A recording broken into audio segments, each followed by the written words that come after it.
پتن لاہور سمیت پنجاب بھر کے شہری ہو جائیں ہوشیار، مضر صحت بدبودار گوشت کی سپلائی پکڑی گئی۔ پیٹرولنگ پولیس اور پنجاب فوڈ اتھارٹی کی بڑی مشترکہ کارروائی، 11 من سے زائد مضر صحت گوشت برآمد، ملزمان گرفتار۔ مضر صحت گوشت لاہور کے بڑے ہوٹلوں کو سپلائی کیا جانا تھا۔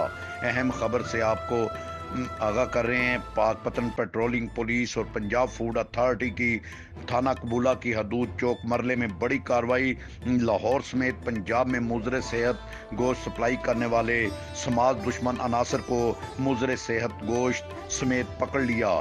ملزمان کے قبضہ سے 440 کلو مضر صحت گوشت برآمد کیا۔ پیٹرولنگ پولیس نے ملزمان جن میں قصاب، مدثر، مجید اور ڈرائیور کو گرفتار کر لیا اور گاڑی کو قبضہ میں لے لیا اور ملزمان سے مزید تفتیش جاری ہے۔ مقدمہ درج کر لیا گیا ہے پولیس کی جانب سے۔